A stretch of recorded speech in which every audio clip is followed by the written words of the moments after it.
Notion of testimony is not an intrinsic meaning. It is not a primary meaning. It is not a primitive sense in the noble sense of the term. There is a form of purity which appears all of a sudden, thanks to this root, Shahada and Shahid. And so the Shahid, the one who is fully present, but fully present with all his original potential unaltered. So the witness, we are now going to translate him by the fully present.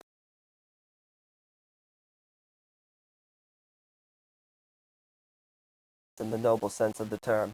It is an implied meaning. It is a consequential meaning. It is an effect sense of the primary meaning. The primary meaning is a presence, well, characterized by two things. By its fullness, therefore a full presence, but also a presence with all the resources. Unaltered, a full presence with all the intrinsic, primitive, original resources of a given thing. For example, the Arabs of the Quranic era, they will use this root to talk about the honey that is still in its wax, which has not yet been extracted from the wax. And honey, actually, when it's in wax and when it's extracted from wax, it's not the same thing. The extraction of honey from its wax deprives it of a certain number of characteristics and qualifiers, and probably virtues and functionalities. And so the Shahid, the one who is fully present, but fully present with all his original potential unaltered, whether by extraction or by something else, if we are talking about something other than honey. So that's something that we must not forget in this notion, in this figure of presence. So the witness, we are now going to translate him by the fully present, since he is there, that is to say physically. And in the end there is not a time since his advent, and in reality in some traditions there is not a time, I would say, elapsed in existence, during which there was an absence of the prophetic figure. We have certain traditions that speak of this note, of the permanence or the eternal side, even in the temporality that is ours, of the presence of the prophetic figure, Muhammad sallallahu alaihi wasallam. So we manage to understand him quite easily, at least since his advent, because he has been there physically and then since his advent. And finally, the fact that he has left the spatio-temporal world, the carnal world that is ours, the gross and carnal world that is ours. And in reality, when we say Shahidan, the fully present and unaltered, that is to say not made dysfunctional or less operative or less efficient. That is to say in accordance with its initial resources, in accordance with its initial purity, in accordance with its initial functionalities. There is a form of purity which appears all of a sudden, thanks to this root, Shahada and Shahid. Moreover, it is one of the names of the Prophet. Al-Mustafa. Mustafa literally means the one who is purified, the one that is pure, that is to say, the one that is not mixed with something that would alter its primary qualities, its original qualities. So Al-Mustafa, in the end, we could even translate it like this: the unaltered, the pure unaltered in its initial potential. And that probably can give us a lot of hope as to the ability of this figure to produce on us the effects that are expected. So that can mean, because Mubashshir, if you will, is literally in the Arabic language, he is the one who does the action of Ashara. So we will say the first level of reading that takes into consideration only one aspect. It is the one that announces the good news.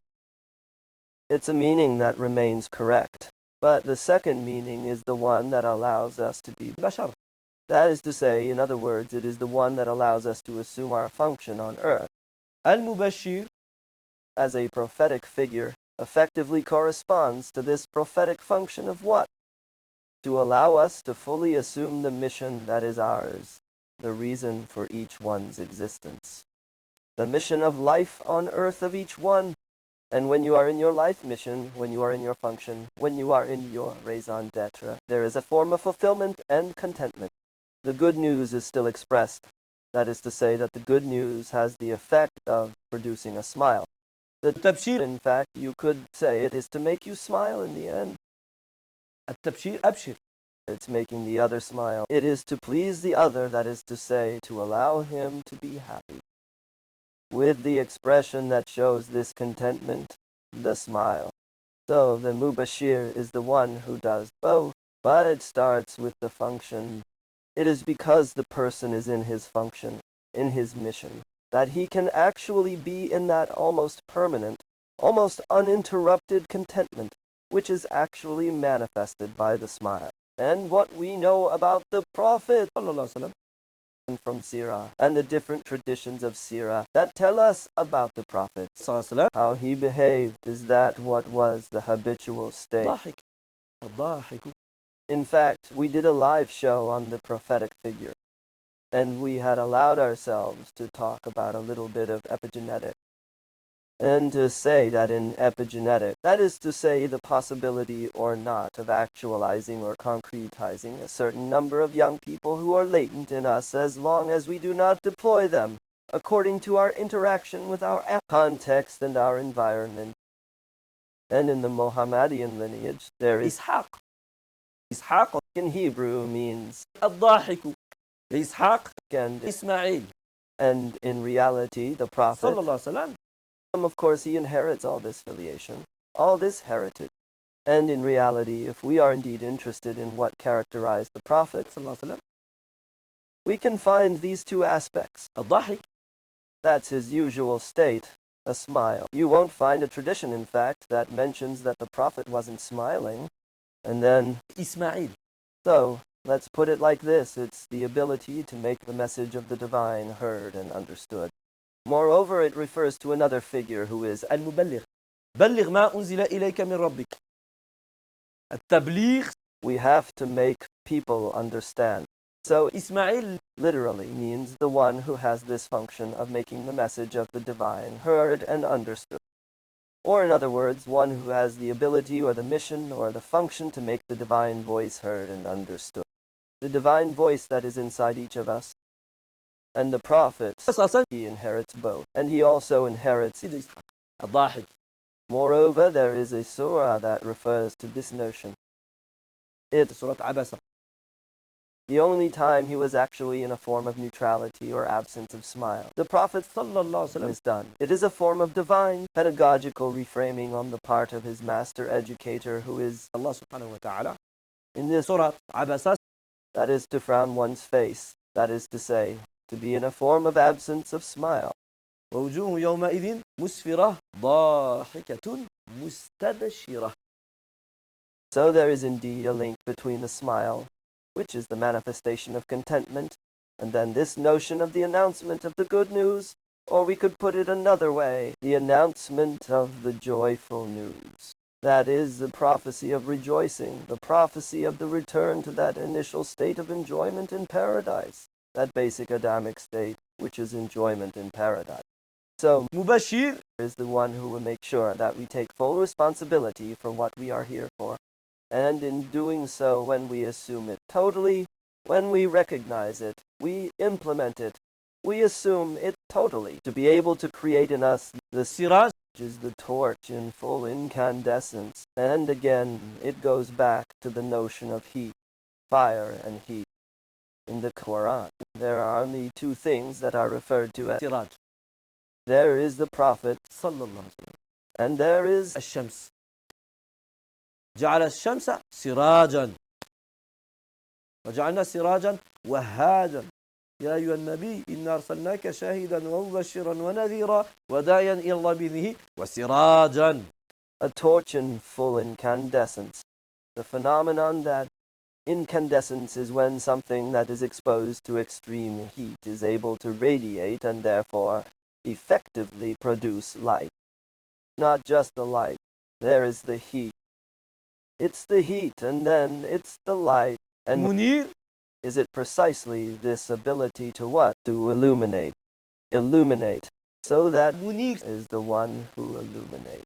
It is the one who makes nur. It's more than just illuminating. Literally, the word Munir, he is the one who is able to make something nuran, make something become nur.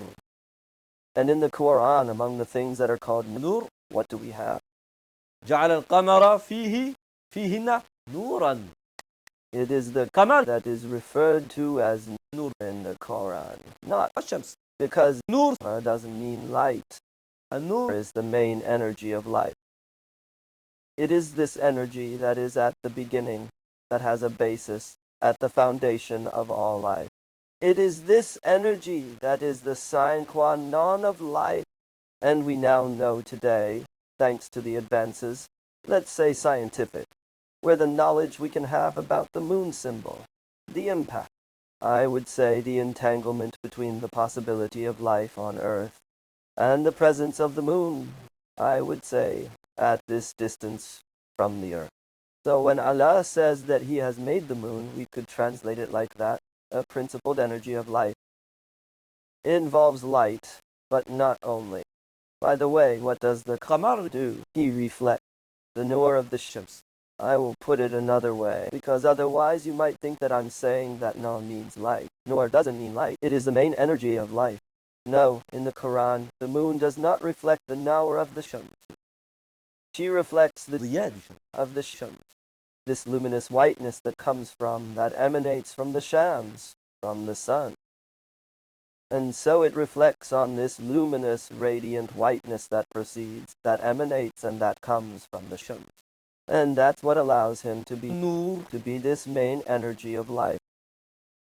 So, Siraj is a fire, it's a heat, it's an incandescence. We're going to translate it like this. So the prophet here, what is he described as? Of incandescent torch who is able to do what? To give back everything that is exposed to him, to make the thing that is exposed to this fire, to this torch, a moon in the end. So the relationship with the prophet is perhaps interesting in the end. To be his moons, to reflect his whiteness and his radiance of light, and to be his principal energies of life. I remind you, energy is the force in motion, and the human being is a being who is called to be in motion, in constant motion.